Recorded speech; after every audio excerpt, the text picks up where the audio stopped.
For the Oscar ceremony. Yo! Yo, okay.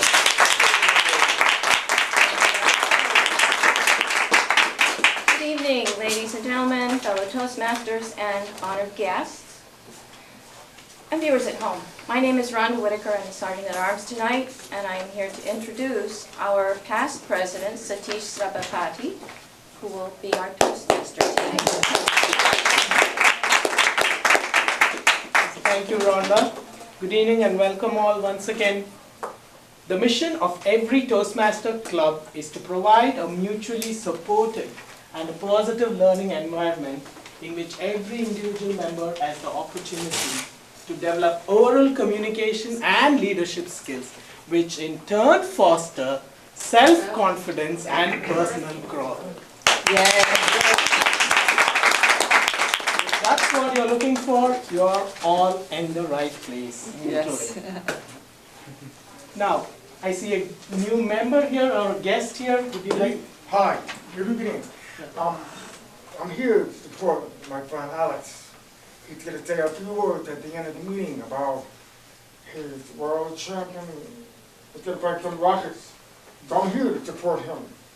Thanks for having me. Thank you for being here.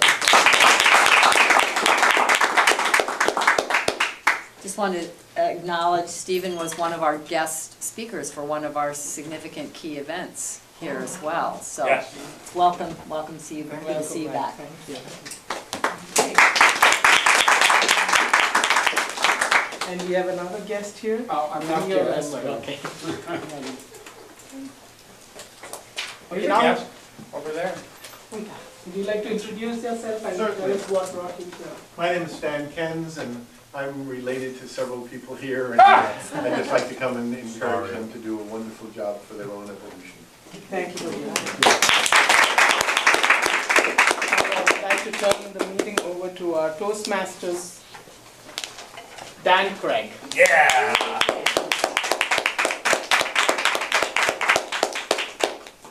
Good evening, fellow Toastmasters, honored guests, viewers at home. Tonight, the theme of our meeting is environment. The quote we have is, "Thank God men cannot fly and lay waste to the sky as well as the earth." Henry David Thoreau. Yo! Food for thought. The first thing we're going to do tonight is introduce our role players and have them explain what they'll do during the meeting. First, we'd like to hear from our timer, Diane Dinbaum.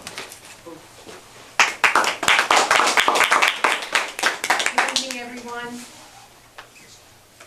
My job is to keep track of the time. I time the table topics, which are the 1 to 2 minute speeches. So when you're up front, you'll see the green line go out at 1 minute, yellow light will go on at 1 minute 30 seconds, and red will go on at 2 minutes. Speeches tonight, both are 5 to 7 minutes. The green light will go on at 5 minutes, yellow at 6, red at 7 minutes. And you have that. I'll read that at the end. Then the table topics, the table topics evaluator and the speech evaluators each get 2 to 3 minutes. So the green light goes on at 2 minutes, yellow at 2 minutes 30 seconds, red light at 3 minutes. Please note, all speakers and evaluators have a 30-second grace period after the red light is turned on. Table topic speakers need to speak for at least 1 minute to qualify for votes, and I'll give a report at the end of the meeting. Thank you.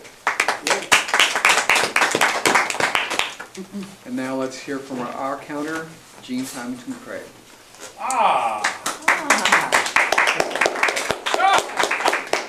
So my job is to keep track of filler words such as well, so, and creative filler words. I always like to look for those as well, those little things that are not necessarily what everybody uses, but it's what you're using, because they distract from our effectiveness and our ability to deliver our message, and I'll be giving a report at the end of the meeting. Okay. Our grammarian, Rhonda Whitaker. Thank you, Dan. Tonight, our word of the evening is vesperal. It's a rare word. It is an adjective. It describes evening. It's of the evening. Or vespers. Vespers, which is mantras or chants in the evening. For instance, you could say, it was a vesperal meeting for golden speakers. It was an evening meeting for golden speakers.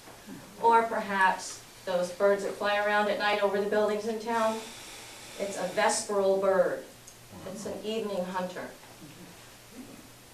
I will be listening to the language used by members during the meeting.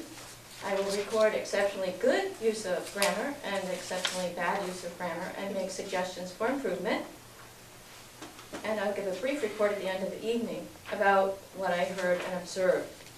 I will also listen for the word of the day, vesperal. Thank you.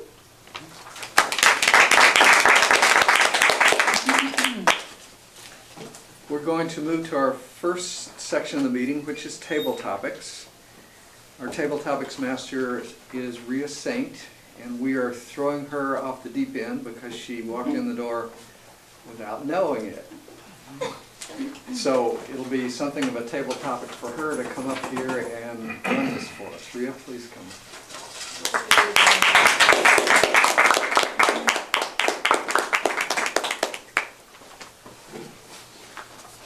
So tonight,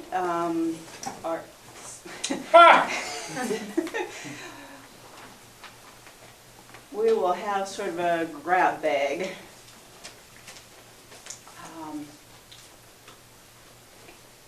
We'll just put the hand in here, pull out whatever one wants to pull out, and say what you will. So do we have a volunteer? Okay, I don't know.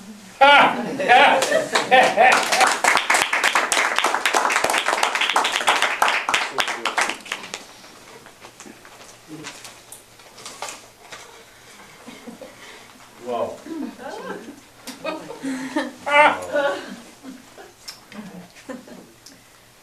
Yes, our table topics, speaker, guests, evening guests, table, Toastmasters, and viewers at home. I don't know what this little item is that I pulled out of the grab bag, but I could make guesses for what it could be used for. The first thing that really came to mind was when I had a catering business, I used to have sections that were in a container, and each section was separated the utensils that you would use, so knives, spoons, forks. But this has more sections than that, so I don't know, unless you were having a fancy meal that was being catered, you could have different size spoons and forks, and maybe that would work. But then, as I took a closer look at it, as I was just speaking, I thought, well, maybe this is a chopper.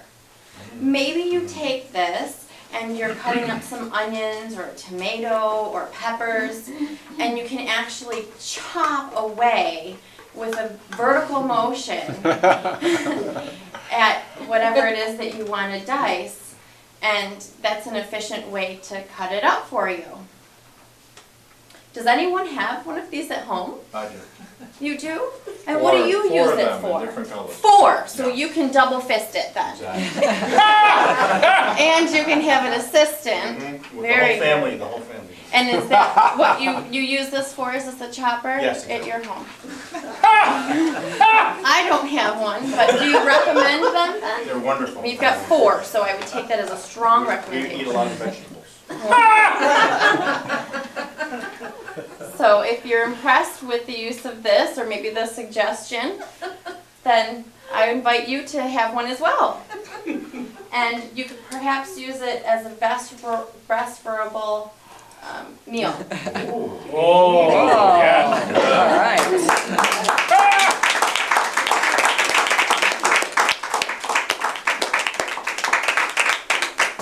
Wonderful creativity. Who would like to volunteer next? Sandy will do it. All right.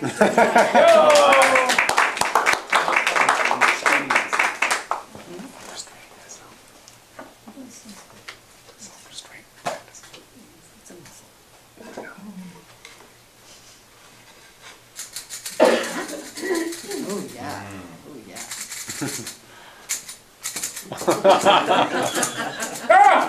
But no, honestly, folks.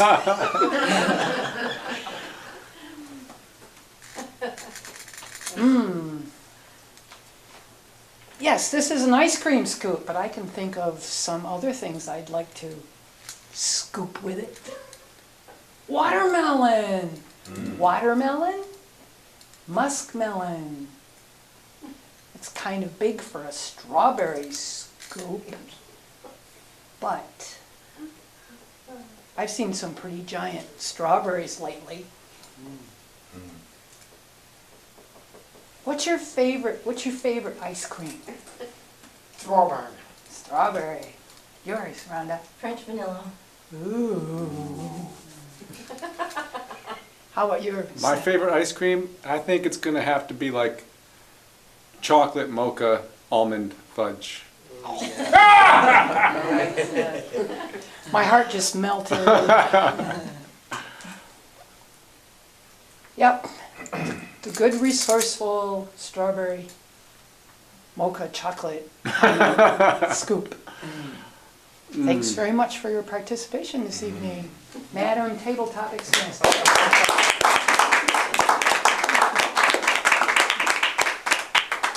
You're done. Okay.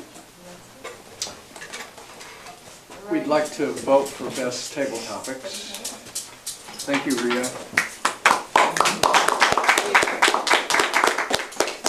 Madam Timer, did they all qualify? What are the They do. names? Catherine and Cindy both qualified. Catherine and Cindy. Please vote.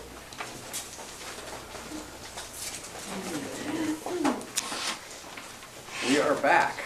Now we want to hear from our table topics evaluator, who tonight is Jesus Rios.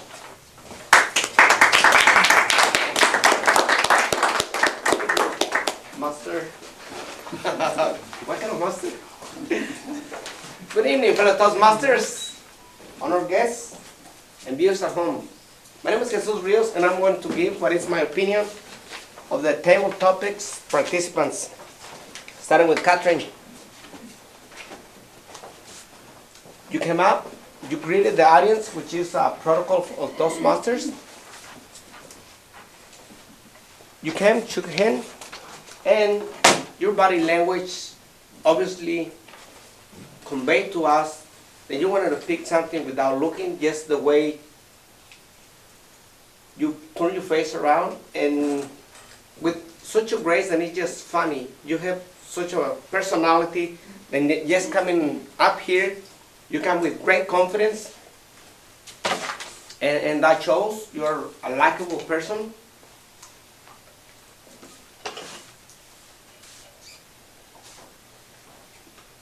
Your body language, that was excellent. And the only thing that I will recommend for you, you stay most of the time in one spot. I would recommend just move a little bit around the stage and try to connect, even though the table topics is kind of casual of the cuff, but still you got a chance to just take one moment, and because that will just make us feel involved. Like for instance, if I spend 2 seconds talking to you, this makes you feel different, because now you know everybody's looking at you. You are the focus of attention, and it does something. Now she's in with me. That would be. Other than that, it was really great. Now for Cindy. Again, where's Cindy? Really funny. Your facial expression. You came in and again you did kind of like a comedy, physical comedy. Your eyes, ice cream, and you just push this energy. And it's really funny. Your speech. You came up and you greeted the audience. You engaged with our guest, which that make him feel like he's welcome and he's part of the group, even though he's just a guest. And that's what we're trying to do, to engage as many people as we can and make him feel like you're in the right place. The only suggestion for you, Cindy, again, will be, even though you came to the front, it will be basically the same. Just make it more serious. It was all funny. It was all comedy. I would say maybe just alternate a little bit. That's my report. And now, Mr. Toastmaster.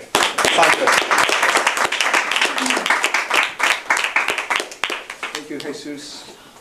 It is now time for the second part of the meeting, the all-important prepared speeches. We're going to hear first from John Loros, and Darlene Martin will read the objectives and introduce John, if she can make it up here.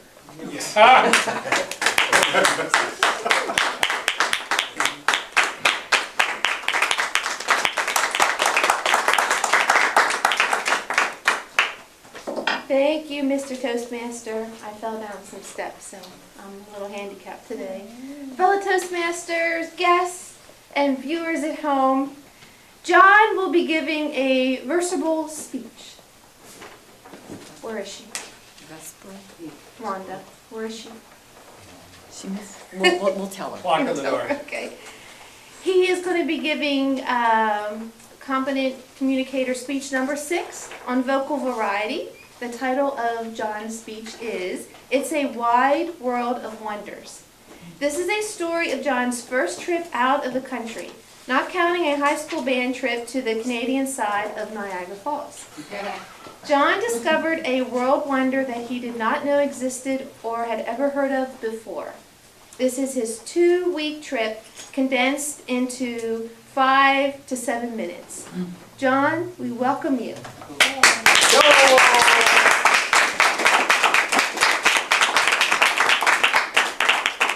Thank you.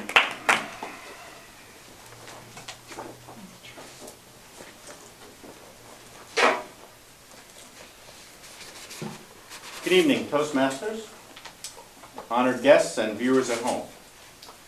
The world is full of wonders. Now, there's a little play on words there in the title that you'll find if you're listening till the end of the speech. That should be interesting. This is the story of my first trip outside of the country. It was in 1999. My friend Jay Boyle is a gem dealer. Some people here may know him. And he invited me on a gem buying trip to Sri Lanka. They have sapphires and moonstones. It's pretty amazing. So I remember the date was 9/9/99. It was September 9th, 1999.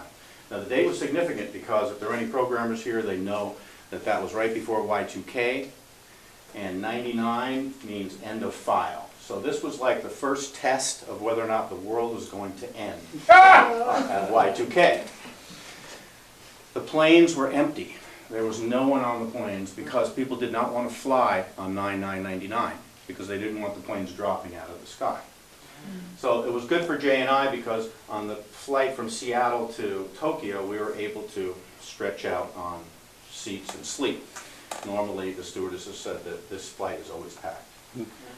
So we got to Tokyo, and we ended up then going to Hong Kong, and then where I lost my camera because I was totally jet lagged and my mind was gone.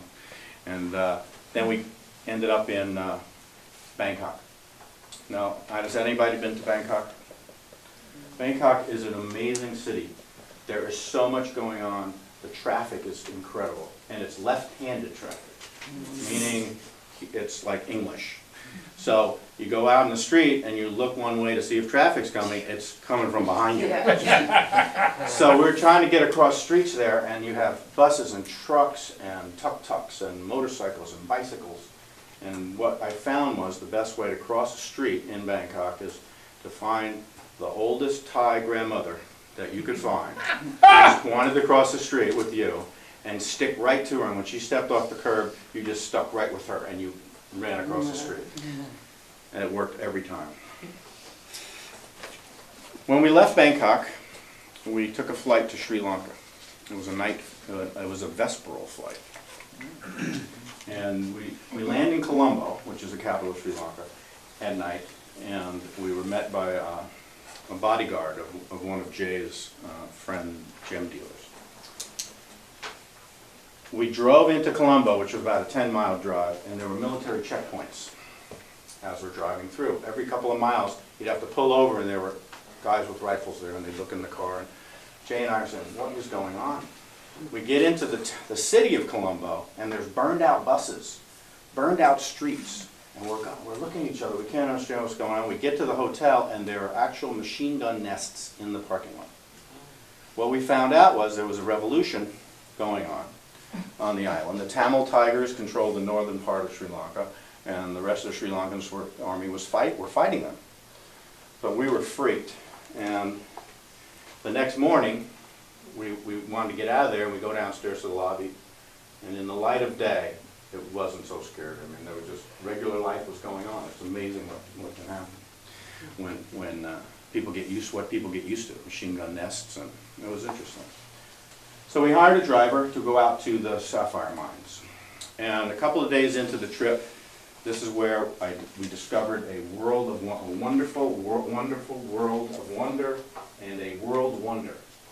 And what this is, we happened upon this town called Sigiriya. And in the middle of this plain, this vast plain, is a 600-foot tall rock with a palace at the top. Now here's a view from there's crops, and what this was in the 400 AD, King Kashyapa had this as his palace. Now, you probably may have heard of this story, where it's your typical story, happens every day, where you've got a king, he's got 2 sons. The youngest son doesn't want the fact that his older brother's going to take over the throne, so he kills his father, and he banishes his brother from the kingdom. His brother goes to India to raise an army. Well, Kashyapa, King Kashyapa, now the younger brother, he has 2 palaces. There's a summer palace, a winter palace down here, and then up here is a summer palace. Now this is, Sigiriya means lion. Now this is called the Lion Fortress. And you can see here, this is at the top. This is the way top. This is after spending an hour getting up the rock. It's lion paws are carved. That's the entrance to the palace. There's a better view of it. Now I never knew this was here, but it was so amazing because after his brother gathered his army, came back to Sri Lanka, fought his younger brother. His younger brother was defeated. He committed suicide. The new king then moved the capital. Then the Buddhists came through, and the Buddhists kept it as a monastery from 500 AD to 1600 AD. And what the Buddhists did, there were these paintings, frescoes, all through the palace of bare-breasted Hindu gopis or whatever that the king really liked, and the Buddhists went through and they defaced all the nudity, which I think was pretty cool. But that's me standing in the Lion's Gate there. The view from the top of this, you could see 75 miles in every direction, 360 degrees, this flat plain. And I could just feel that when King Kashyapa saw his brother's army coming from 75 miles away in the dust clouds, you know, it was just like seeing karma coming at you. Like here is going to be payment for me killing my father and banishing you. And so this was remarkable to me because I had never imagined that this existed. I had heard of King Kashyapa, but I had never seen this. And this should be one of the 7 wonders of the ancient world. And that's the play on words. It's a wonderful world of wonders, and this is a wonder I was not expecting to find. Thank you.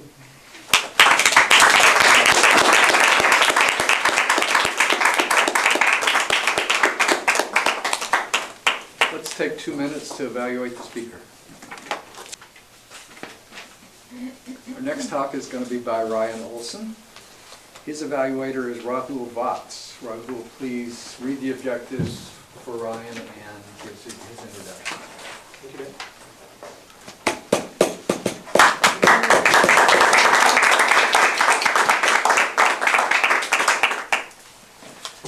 So I'm here to read objective for Ryan Olson, and I'm also going to read his introduction.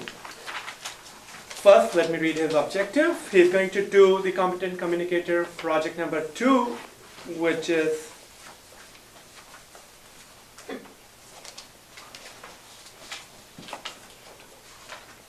organize your speech.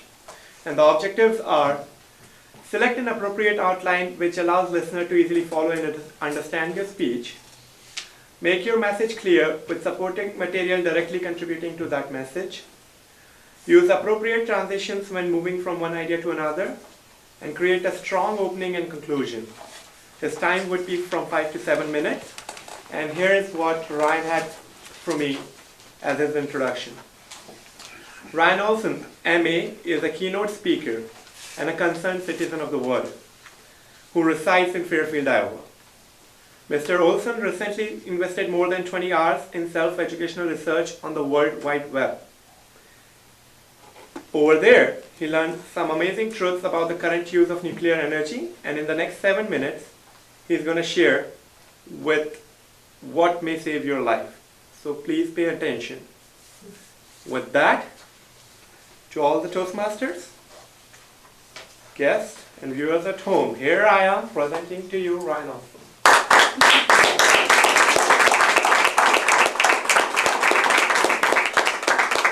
And to remind you, his speech title is 3 Mile Island, Chernobyl, and Fukushima. Is nuclear power clean energy or a time bomb?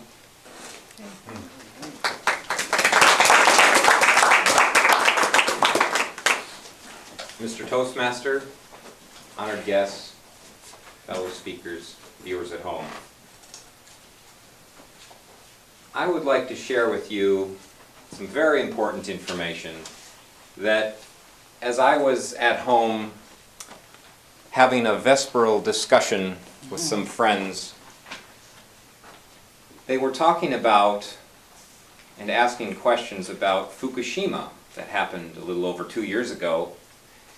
And one friend said, well, I've heard a lot about it's pretty mild, there's not much going on anymore, and I felt it was pretty safe. And my other friend said he had heard quite another story. So I decided to educate myself and go online and found out some pretty scary information that I think is important to digest. And I'd like to go over a couple of main points.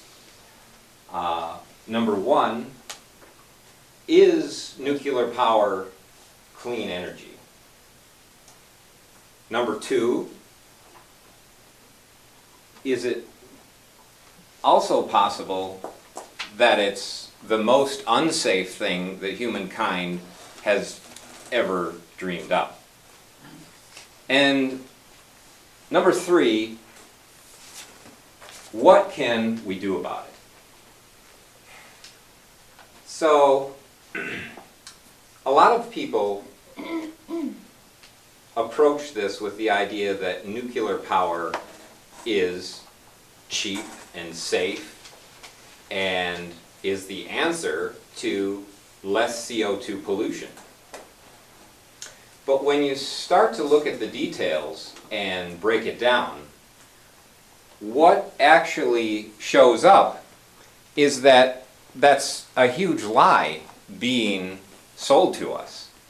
Because in order to make all of this, enrich this uranium, you actually have to use all kinds of coal-fired plants to mine it and to bring it up from 0.7% uranium up all the way up to 3%. So there's all of these processes that get completely ignored that are all using standard coal power to accomplish. On top of that, once you start enriching the uranium, there's lots of other toxic things that are released in the process, including gases that are 20,000 times more detrimental than CO2. And every day, those are also getting released. So there's a lot more to the picture than the nuclear power people would like to let you believe. So the question then becomes, next is about safety. And nuclear power plants release toxic fumes and particles every day on a routine basis. There's actually studies, if you live within 5 miles around a nuclear power plant, your children are like 10 times more likely to have various diseases and child cancers by the time they're 12 years old. And they call these, there's labels for all these things. They call them routine releases. You know, you don't have to worry about it. It's just routine. We just poison you on a routine basis. Not to worry. Nuclear power plants cost about $13 billion to build. And do you know who pays for that? You do. We do. Taxpayer money. They're not insurable. You can't insure any accidents against them. The federal government subsidizes it all. And that's just the beginning of the money story. Then comes the fact that it costs probably $100 billion or more to dismantle one of these things once it's completely used up. Now the reason we don't know that exact number is because no one's ever done it. Which is why they keep using them and using them to beyond their maximum capacity. Then there's what to do with the spent fuel rods. They keep burning these fuel rods, assuming there's going to be somewhere safe to put them and let them be radioactive for hundreds of thousands of years. Since they haven't figured that out, they just keep dumping them into these, quote, swimming pools. And now in New York, there is one that has enough uranium spent fuel rods just in one tank that if that had an accident, it would release into the atmosphere more nuclear waste and radioactive material than everything from the last 50 years, from nuclear testing to accidents, all of those things combined. That's just one plant. We have over 100 nuclear power plants just in the US. The story's a little dire, but it's, I think, necessary for educating ourselves. Then comes the problem of accidents. Now, Fukushima happened 2 years ago, and the levels in the atmosphere, they say about 150 becquerels are acceptable per cubic meter in your food. And in the atmosphere right now, and in some levels of Japan, over 100 million times the acceptable dose has been emitted into the atmosphere and into the ocean. So, point 3, what are we going to do about it? Well, I'm passing the torch on to all of you to go to these websites, educate yourself on all of the dangers that we are doing to ourselves and to our community and to 100 generations to come. Because the half-life of these radioactive particles that we're dumping into the air is 600 years for the nice ones, and on the meaner side, it's up to 500,000 years. So this stuff doesn't go away quickly.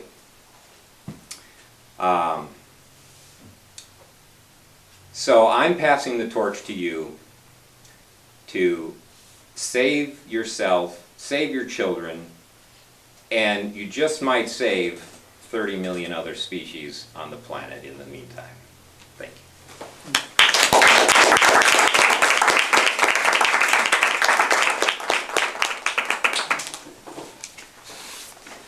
Let's take 2 minutes to evaluate the speaker. Orderly roll-off. Welcome back. Now it's time to go to the evaluation section of the meeting. And to run that for us, our general evaluator, Seth Brown.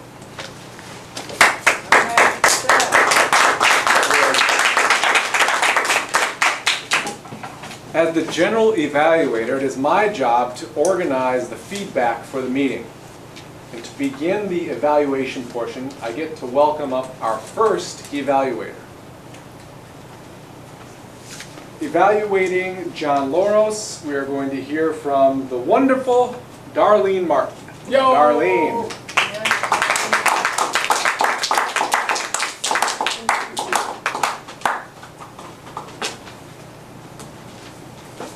Thank you, Seth, fellow Toastmasters, honored and distinguished guests, viewers at home, and especially John. And I am just going to stay behind here. I feel more stable with my shaky leg. So,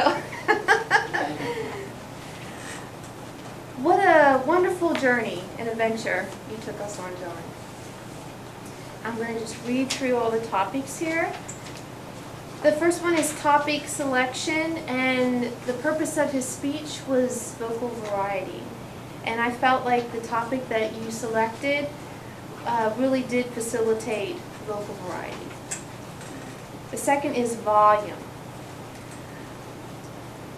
I felt that could use some improvement. It seemed a little bit, there were times, but overall there wasn't a lot of change in the volume. I think a little bit at when you said at the end of Y2K, there was a little bit, but that would be what I would say for that. The rate, I felt like it was satisfactory. It wasn't too fast or too slow. It moved along at a nice pace. The pitch, I also felt was satisfactory. The quality, your voice is very pleasant and friendly and humorous. I think that was excellent. Pauses. I think there could have been places that some real effective pauses could have been placed in there. Like when you said left-hand traffic, just kind of pausing there and people seeing, oh, something's coming here, to really emphasize that point. Expressiveness. What I felt for that is maybe not always so much in your voice, but I could feel how meaningful this trip was to you. And just you retelling it, I really felt that coming through. Vocal variety. Because that's what the purpose of this particular speech was about. I feel there could have been some improvement with that. Like, guys with rifles! And that just really captivates everybody's attention. And machine gun nest. Because this is about vocal variety. So, organization. I also put that as satisfactory. For me, there was a lot of data, so at times it was a little hard for me to follow. Maybe that wasn't the case for everybody, but that was maybe that's just my little brain here. Word usage, I thought you were excellent with very vivid, descriptive, and accurate words. Body language, I put that as a satisfactory. What could the speaker have done differently to make the speech more effective? I felt you could have used a little bit, actually quite a bit more vocal variety and pauses. And because you had visual aids, perhaps a map showing us all the trip and the places that you went. What did I like about the speech? You had great visual aids. You were wonderful, vivid, descriptive use of your words. You took us on this wonderful journey, and it was a lot of new information for me of places that I had never heard of. So it was a lovely experience and a trip to go with. Thank you.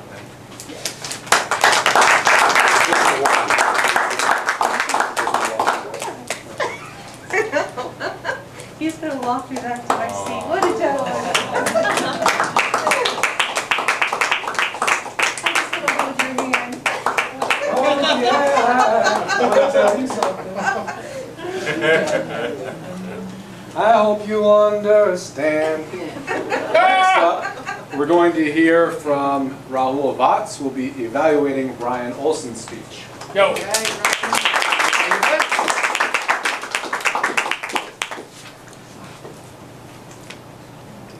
Dear Toastmasters, honored guests, and viewers at home, my name is Rahul Vats, and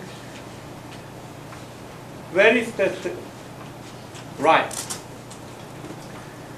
I feel when you go through this project manual, you're taking your baby steps in the field of public speaking. But I certainly felt you were a much polished and professional speaker, and you did a great job in your speech. I'll follow these two tools, which I usually do, the manual and the book, the sheet that we have. These are very good tools for any evaluator who is new. So the points, the objectives for your speech were to select speech that is organized in a manner that leads the audience to a clearly defined goal. And here's what I think.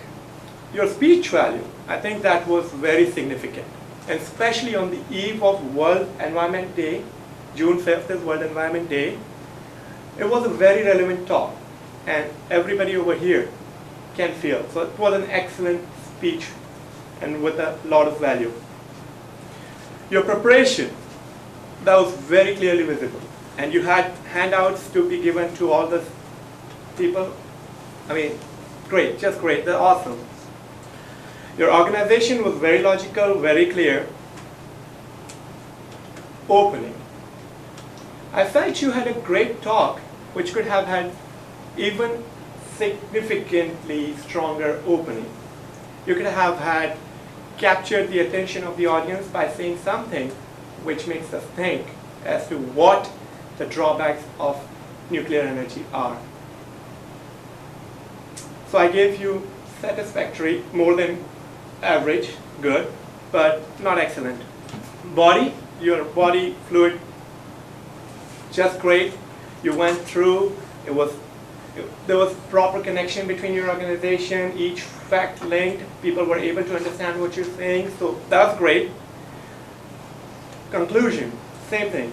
You could have much more stronger conclusion, because this was such a talk where you could have made much stronger statements and let the audience think of where the world is going with nuclear energy. So overall, for your second speech, you did an excellent job. The best thing that I liked about you was your professional experience. I mean, anybody who wants to give a public speech, here is your example. So that was the best part. I liked your expressions, your facial expressions. They were good. They were very sincere, very perfect, just like a pro. You had a lot of content, so there was great body, great speech, good content, just awesome. The things that I would suggest is to have stronger opening, stronger conclusion, and since you are a pro, have a little more vocal variety. With that, General Evaluator. Go!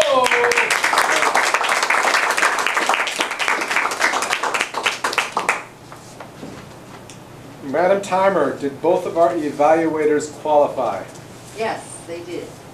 Darlene and Ryan. Wait a second. Yeah, Darlene and Rahul. And did our table topics evaluator qualify? Holy moly. Jesus Rios. Sorry, I was.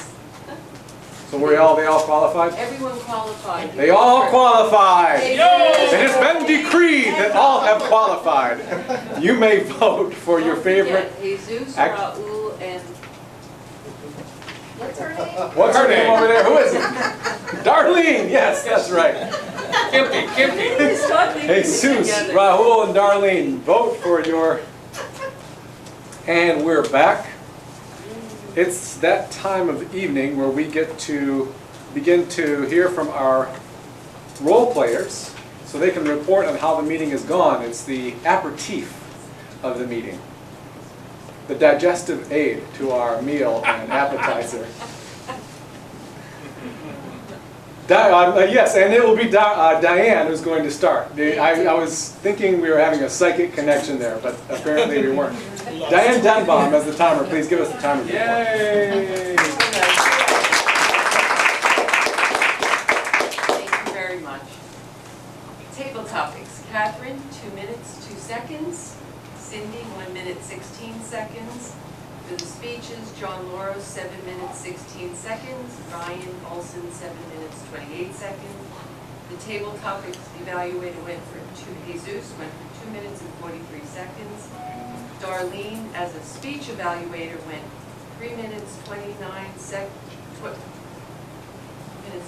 seconds and 53 little mini seconds. You were close, I was sitting there going, and Rahul, 3 minutes, 17 seconds. And that's the report. Everybody was on time. Thank you. Thank you. Next, we're going to hear from the counter, Jean Symington Craig. How do we do? Okay. And I have a couple questions. First, I'll read the report. Ria, 2 ums. Catherine, 1 1 so, 2 ands, 2 lip smacks. Now this is part of my question. What are you supposed to do if your lips are dry? Do you just let them continue to be dry, or do you smack them to get them moist again? Lick them. Lick them without... What is a lip smack, and when is a lip smack appropriate? That's a biological necessity thing. So we'll think about that, because there was a lot of lip smacking tonight, in my opinion. Jesus, 1 4 Xeroxes, 1 false start, and 1 kind of. Now this is the other question. I am not clear on the difference between a Xerox and a false start. Because to me a false start is you start and then you start again, sort of a hiccup thing. And that's what I thought a Xerox was, a double dribble copy. So if someone can enlighten me on that later, we could do that. But basically to me it's where you start it and then you start it again. It's a hiccup thing. John, oh, John. Now, okay, so John had a bunch of his own words that aren't on this form, which is, so it's good to do. So now, seven nows, 1 well, 9 uhs or ahs, 1 you know, 5 so's, 3 ands, also a lip smack, 6 Xeroxes, 3 false starts. I was just picking one or the other. I didn't quite know. A little bit of... Are you sure you paid attention? I did. I was really thinking. Okay. I thought you kind of had it actually until I got to Ryan. Ryan did such a great job on his talk. There were some filler words. Well, he had a well. He had 10 ahs. 5 ums. Those are scripted. If they're intentional, my apologies. Some of the radiation's starting to work. 1 like, 1 you know, 6 so's, 1 now, 1 and, 2 lip smacks, and 5 double dribbles, or Xeroxes, where you start and then you start again. I'm very familiar with those, like I just did. Darlene, I was so busy evaluating her as an evaluator, I didn't hear you do anything. I probably did. I didn't hear it. So, and then Rahul, 2 so's and another lip smack. Not tongue clicks, so tongue clicks happen farther in the mouth. The lip smacks. That's right. That's right. So I think the point here is that lip smacks and tongue clicks, if you're doing it in rhythm with your speech, as though it were a filler word, then it becomes a filler distraction. If you just happen to need to wet your lips or clear your tongue, it's okay. I guess that's my conclusion. Thank you very much. I can't stop thinking about my lips now. It's like, everybody in the audience was licking their lips, and so now I'm like, God, I know. Can't stop thinking about lip smacking. On the spot, I don't know, my lips are just really dry. It looks so dry it's from just- here. It's kind of freaking me out. Let's hear from our grammarian, Rhonda Whitaker. Tell us something. Get my mind off my lips. We had 4 people use Vesperal correctly. Catherine, it's a tie, 4-way tie. Catherine, Darlene, John, and Ryan all used the word Vesperal correctly. I would like to commend Diane on her clarity of speech with the timer's job. She was so clear when she began. Thank you, Diana. Ria, I like that you said, say what you will. It was a plus for me when Cindy did the conga dance with the clicking ice cream and the gestures. And she thanked everyone for their participation. I thought that was interesting. Jesus gave an example of ice cream using his eyes. He's very good at demonstrating gestures at the same time he speaks. He is bilingual, so he picks up on things some of us might just take for granted. Darlene, there was something I wanted to mention to you about grammar. You've got vivid description and vivid descriptive, a little juxtaposed or mixed up. And I would say watch the endings on your words. Rahul repeated a couple words. They actually became filler words, like very perfect. When something is perfect, it can't be more perfect. So very and the word great was repeated several times. So I think those might be filler words you would want to watch out for or eliminate. I enjoyed the singing gentleman who escorted Darlene to her seat. The singing was very nice. We don't usually get singers. And Ryan Olson, dire speech. There were so many comments that really brought it home that we do have something scary to digest here. I thought that was it really brought it home. Thank you, Ryan. And Rahul's statement, please pay attention. That got my attention. And John's karma coming at you was quite appropriate. Thank you, that is my report. Right.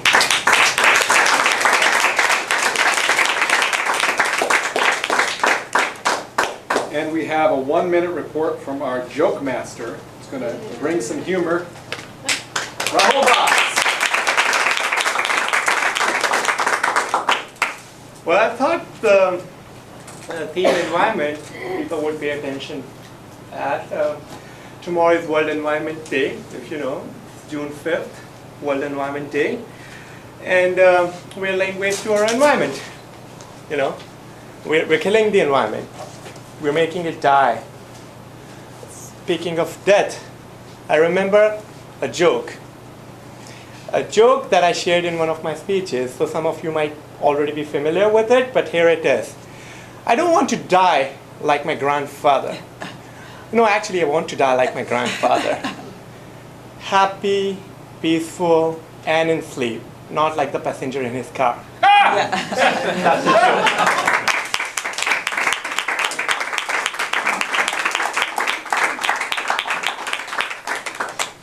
And now it is my turn as general evaluator to evaluate the meeting. I'm going to be commenting on the role of the evaluators, and I'll make a couple comments on the meeting as well. Overwhelmingly, I'm brought back to a memory as the evaluator for the meeting of a friend of mine from Boulder. I'd see him riding around after a full day across the streets of Boulder. He was devoutly religious. He was a very discerning individual. He was a member of the Colorado Shakespeare Festival. He was into Italian scooters and rare birds. And you know, as a Catholic thespian on a Vespa with a kestrel, he was quintessentially Vesperal. and he was also very discerning, and it brings me to this idea of discernment for the meeting, because the speeches that we have here are often very well thought out. The topics are not just like, well, I went off with my kids, let me tell you about it. Oftentimes, the Golden Speaker's speeches are constantly raising the bar. How many of you thought like the speeches tonight were high-quality speeches? Yes, I agree. And likewise, I believe that both of the evaluators did a fine job. I'll start with Jesus. Jesus, when you evaluate, I think that you are caring, connected, and authentic in your delivery. I think you give great specifics. You enacted active examples.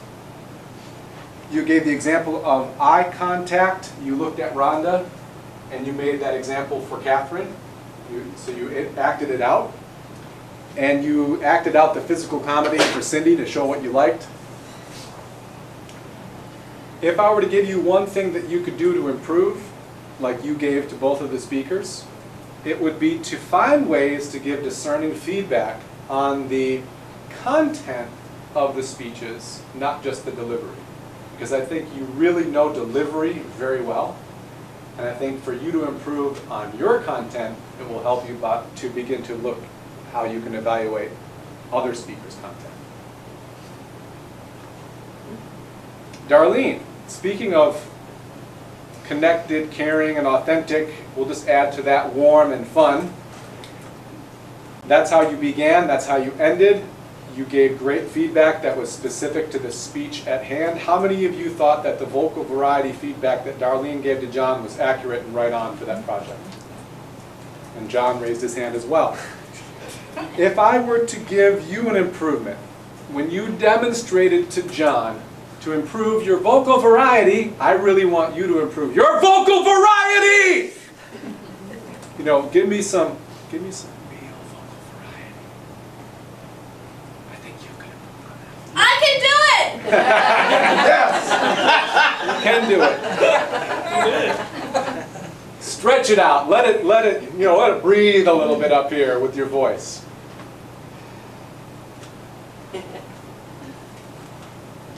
And anyone else too that may be listening, it's okay to do. And finally, Raul. You explained how you'd be evaluating. You explained exactly the context. I think that's very helpful. So it gives everyone else the container to receive the feedback for themselves. They can think about that project and how they could improve. You commented on both content and delivery. You get very specific feedback to strengthen the opening. You said opening and closing, but really get that opening stronger because the speech was so kind of intense that it could be captured more. I think that was your best feedback. If you could improve on anything, I'd say be a little more prepared to go through the flow of your introduction. Your introduction is very important. So find the page ahead of time to read the objectives and make sure to give the talk title before the clapping. Just to have that sequence worked out. And that goes for all of us to be prepared with our introductions. General comments on the meeting. Neither myself nor the Toastmaster really were leading the clapping. So oftentimes the leaders of the meeting are responsible for keeping the energy high and the energy up. But really we're all responsible for that in a way. And clapping is a Toastmasters convention. It's what we do, so we want to hear lots of clapping. Let's just try it out here. Let's try it. Okay, good. We got it. Just make sure we didn't forget. We're good. Another piece that I noticed is that there was a little bit of lag in the formality of exchange for the driving the bus or the ship. And that formality is, thank you, Mr. Toastmaster. Thank you, Mr. General Evaluator. Thank you, Mr. Table Topics Master. There was some mix-ups with the names, and then there was people coming up and coming back who just weren't saying a greeting or a thank you. Again, it's just another Toastmasters convention, and it serves you well because it's a muscle you build for formal communication. All in all, another great meeting, and that lets me turn the meeting over to our Toastmaster who stepped up, Dan Craig. Thank you.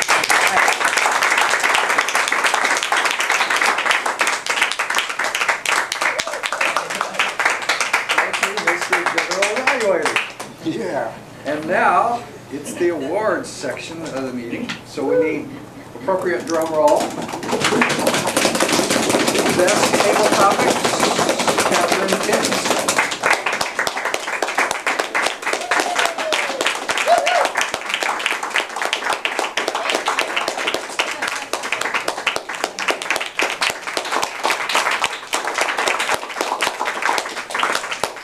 Another drum roll, please. Best evaluator, Darlene Martin.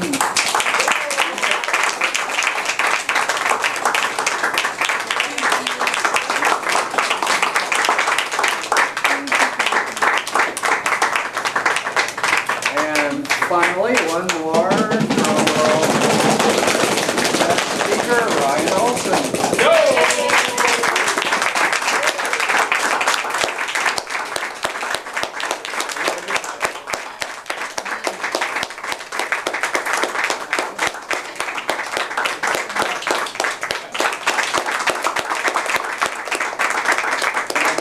Chorus, vocal variety.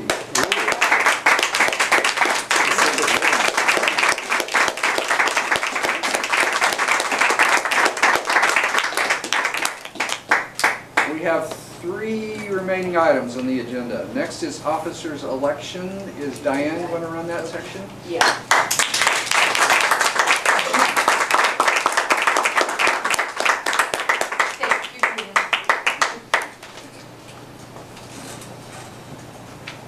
I have a script I'm going to follow.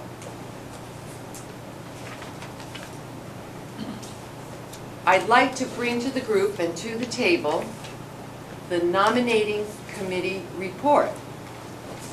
And here are the following nominations for the officers for the coming Toastmaster year.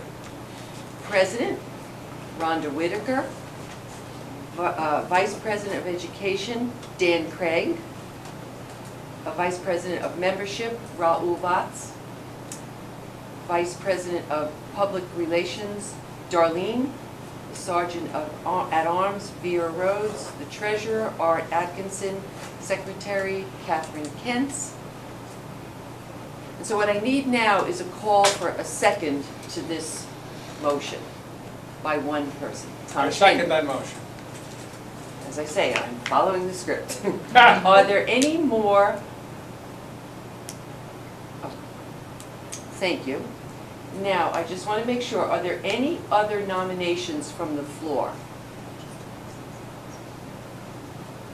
And I realize some people that are taking these positions, it might only be for half a year, but to be discussed. But for now, that's what's on the table. And I'm going to say it 3 times. Are there any nominations from the floor? Are there any nominations from the floor? I sound like Alex. Having to keep speaking. Okay, none from the floor. Hearing none, the nominations are closed. Yay! Yay! And thank you. That's not in the script, but thank you for those to those of you who stepped up. And I have to say one more thing. I'm open. For a motion that we make this unanimous. I'm open that we make this a unanimous decision. Question. Jean, Simon, Craig. Well, is there any room for discussion? No. Or ask a question? You can ask. That's what I want to ask. Ask questions.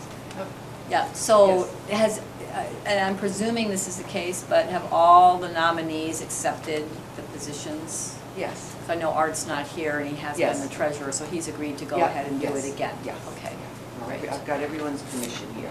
Great. Okay, that was my question. Yeah. I So move let's on all your- just, yeah, I move on your motion. move on the motion. All in favor? Oh. Second, we need a second. Oh, I'll second second? it. Thank you. Now All in I'm favor? off the script, so I don't, all in favor, say aye. Aye.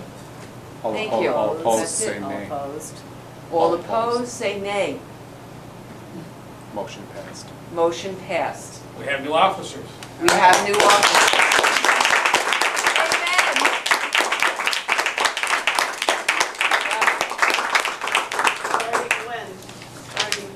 Starting when? Starting July July 1st. 1st. First officer meeting next Tuesday. And please come next Tuesday, 6:30. So I'll call back Seth, our wonderful general evaluator. Thank you. Yeah, thank you for your service. That's a big one. Whew. Nice to have that done. Thanks. I'm actually back up here to introduce Alex. My job right now is to introduce Alex. It's going to take a few minutes to tell us about his world record attempt. What you need to know about Alex is he got his public speaking career started right here at Golden Speakers. He experienced a great deal of success in Toastmasters. In fact, he went and competed at the state level for the international speech competition, and he placed second. In my heart, it was first. Yeah! He's also experienced success in creating a name for himself as somewhat of a speaking expert through his website, Public Speaking Guy, where he's interviewed amazing speakers, including He is the chief editor and co-owner of iPhone Life, and one of his most thrilling successes of late is he gave 2 talks at the biggest industry event in the mobile tech space in Las Vegas just a week ago. Basically training mobile tech industry people on how to use stories to gain millions in PR, which he's done through initiatives like Dress Like Steve Jobs Day or Marry Your iPhone, stories that have got picked up by major media outlets. And to continue on that, he is attempting to break the Guinness Book of World Records for the world's longest speech, over 33 hours of continuous speaking. And to tell you more about that is Alex again.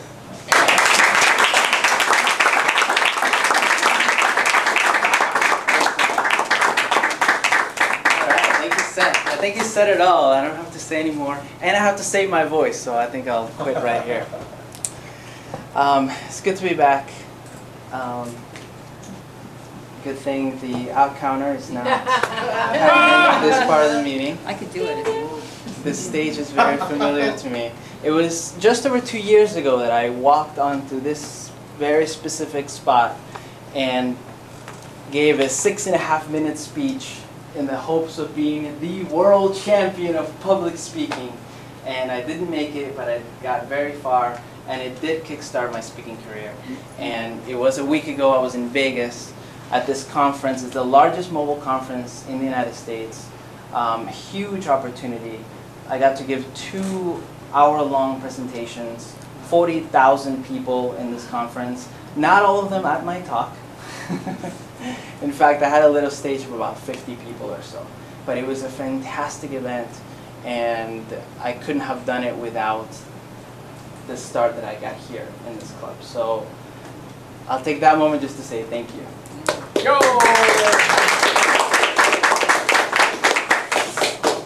So I'm here today to tell you about my next venture. This weekend I will be attempting a Guinness World Record for the longest speech marathon. The current record is 33 hours. I can take a 5-minute break for every hour that I speak.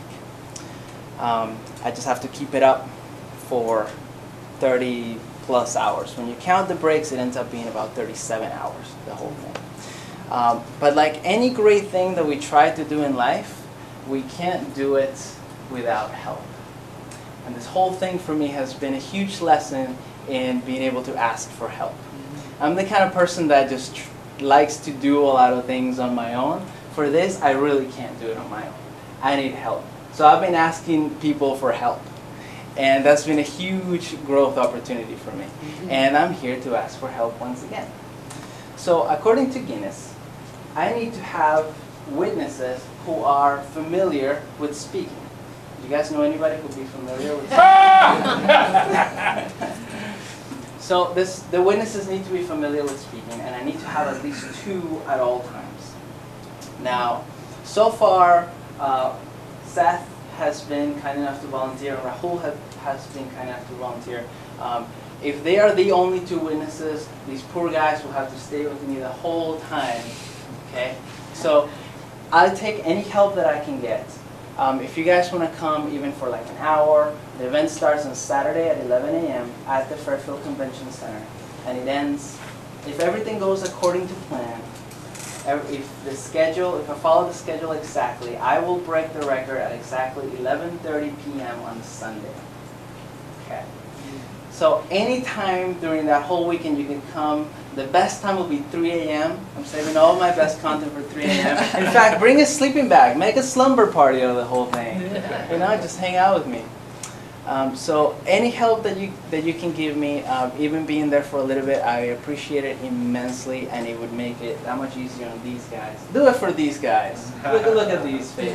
They need sleep. They need sleep. And here's the best part. I'll be doing all the hard work. You just have to come in and sit and listen to me tell stories. It's awesome. What better deal than that?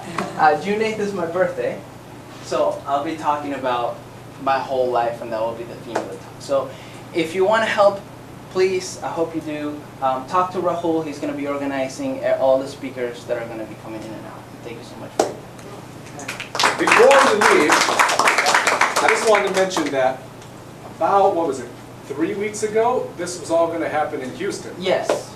And I was sitting down, Alex was in town on business, we were sitting down over lunch, and I said, no, you can't do this in Houston, you gotta do this in Fairfield. Because in Fairfield, you got all these wonderful, supportive people. I promised them that our club would support it. I mean, I was selling him on Fairfield. You know, like, come to Fairfield, do it in Fairfield, because I'm into this idea of putting Fairfield on the map, more PR events, more notoriety for everyone's speaking career. So I'm on the spot. I'll be there. Yes.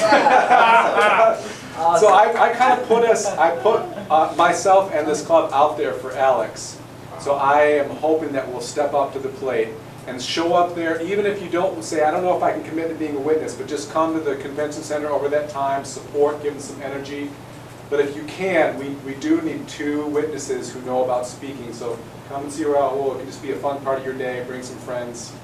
And the event will be live streamed online, so you can watch it. But just a quick poll, how many people already know you want to come and help in some way or another? Okay, raise your hand. Okay, now those of you who raise your hand, look around and do some peer pressure now. So raise your hand now. No, I really appreciate it. That's great. Thank you so much. Thank you guys.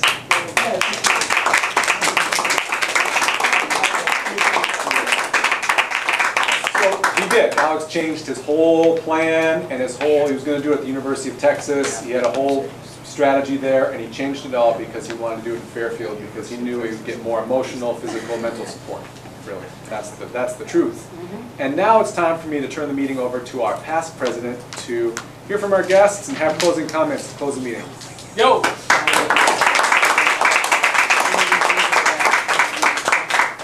Thank you, sir. Now it's time to hear from our guests, your experience today. Oh, well, I've been to the meeting before. I thought it was very, very well organized. I just loved how everybody clapped a lot. And it's very encouraging to see how people do that. It's a really great place to be. I've been a member of Toastmasters in New York City, and I really appreciate how you put everything together. Very well organized. Well, on time. Yeah. Thank you for being here. Well, I'm really delighted to see how people come together here to actually support each other and to bring newness, a freshness to the material. Raul, I thought you did such a wonderful job in doing your evaluation and following the guidelines and bringing fresh material in, as well as Darlene and Jesus. It's just really an inspiration, and I never tire of coming in. Thank you for being here. Now we would like to wish all the very best to Alex, and we'll all be there to support you as many as possible, and good luck. Any more announcements? Okay. See you all next week. Pick up. Yeah, please help to pick up after the meeting. See you all next week. Okay. Yay!